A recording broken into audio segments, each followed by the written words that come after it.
Namaste. Welcome to Aramananda Foundation USA Inc. Today is International Women's Day. But we end up talking only on one day. We send wishes, we send text messages, we always chat online and also send emails, etc.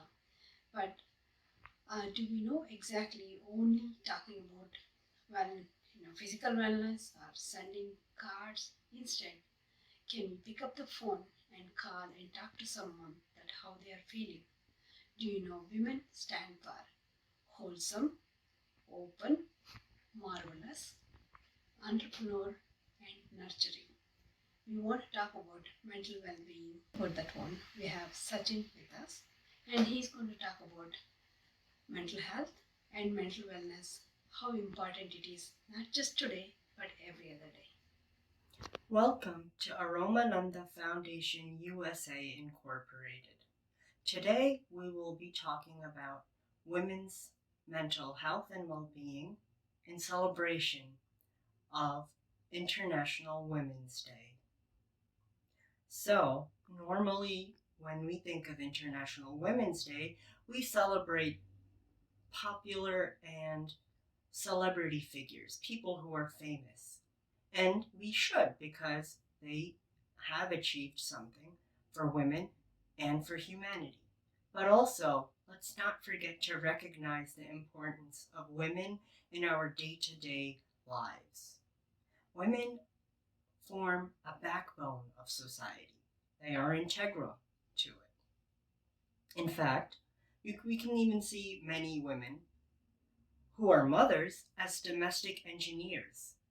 After all, they are raising the children, the future. And that is priceless. Now, when it comes to talking about mental health and well-being, it's going to be impossible to ignore the many disparities that exist in our society, and many a times a double standard that'll exist for women. However, we cannot let this put us down, and we can't let this to be an oppressive force.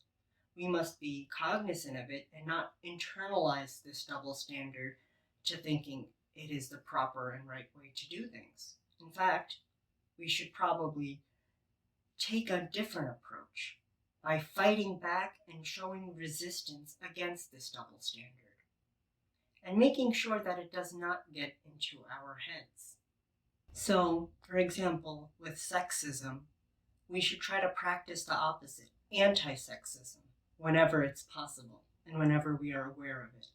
For example, we can try to combat disingenuous stereotypes of women being moody and too emotional by simply lending a listening ear and listening to what any woman has to tell you without labeling or fixing any judgments to that.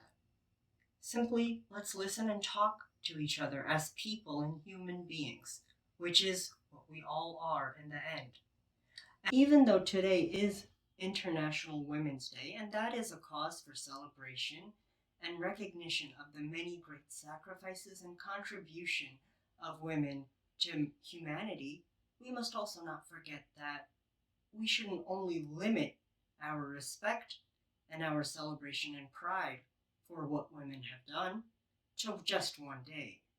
Instead, let's extend this recognition, this pride, this celebration to all days of the year, and in fact all days that we live our lives, to promoting the equality, to promoting the well-being, and to promoting the wellness of women